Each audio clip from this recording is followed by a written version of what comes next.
জীবন নামের অচেনা গলিতে অনেকটা পথ চলার পর বুঝলাম এই পৃথিবীতে কেউ কারো নয়। একটা বয়সের পর আমরা নিজেরাই বুঝতে পারি তর্ক করার চেয়ে নীরবতা অনেক ভালো। জীবনে যদি বারবার আঘাত পেতে থাকো তাহলে নিজেকে দোষী ভেবো না, কারণ যে গাছের ফল যত বেশি মিষ্টি হয় সেই গাছে তত বেশি পাথর ছুঁড়ে মারা হয়। সময় থাকতে গুরুত্ব দিতে হয়, হারিয়ে যাওয়ার পর মূল্যটা বুঝলে তখন সব কিছু মূল্যহীন মনে হয়।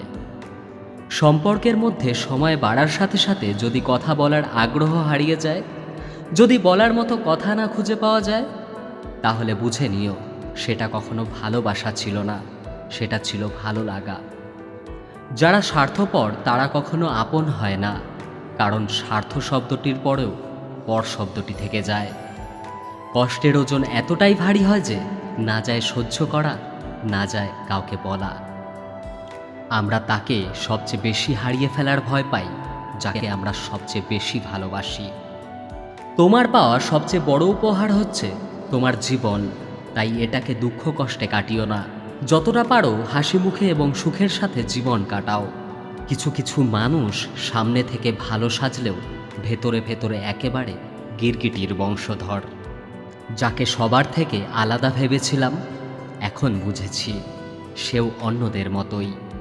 সাপ যদি ঘরে ঢুকে যায় লোকে তাকে লাঠি দিয়ে মারে, সাপ যদি মন্দিরের শিবলিঙ্গের ওপর দেখতে পাওয়া যায় তখন তাকে পুজো করে, দুধ খাওয়ায়। সুতরাং লোকে তোমার সম্মান এমনি করবে না, করবে তোমার স্থান এবং পরিস্থিতি দেখে। কারো মনের এত গভীরে প্রবেশ করো না সেখান থেকে সে বের করে দিলে তুমি আশ্রয়হীন হয়ে পড়বে। আমাদের জীবনে কোনো দুঃখ আসলে আমরা সেটাকে চিরস্থায়ী ভেবে নিই, কিন্তু এটা বুঝতে হবে যে এটা ক্ষণস্থায়ী। এমনকি আমাদের জীবনটাও।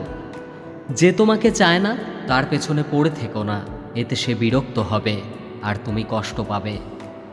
মায়া এমন একটা জিনিস, না ভালো থাকতে দেয় না ভুলে থাকতে দেয়।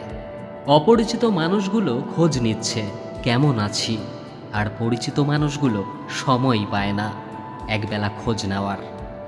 এ জগতে তারাই বেশি কষ্ট পায় যারা সরল মনে সবাইকে বিশ্বাস করে যায়।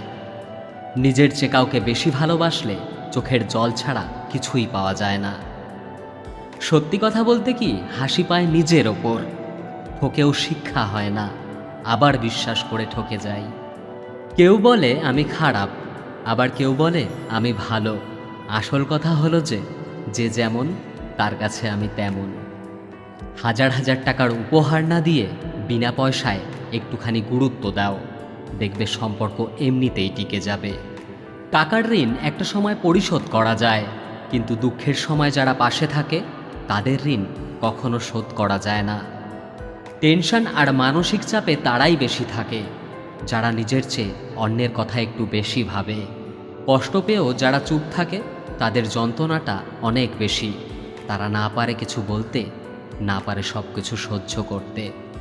কাউকে ভুল ভাবার আগে সে কি পরিস্থিতিতে আছে সেটা একবার জানার চেষ্টা করো, এতে কোনো সম্পর্ক বেঁচে যেতে পারে। যেখানে তোমার কদর নেই সেখানে যেও না, যে বুঝতে চায় না তাকে বোঝাতে যেও না, যে সত্য বললে রেগে যায় তার রাগ ভাঙিও না, যে তোমার চোখে নিচে নেমে গেছে তাকে কখনো ওপরে তোলার চেষ্টা করো না।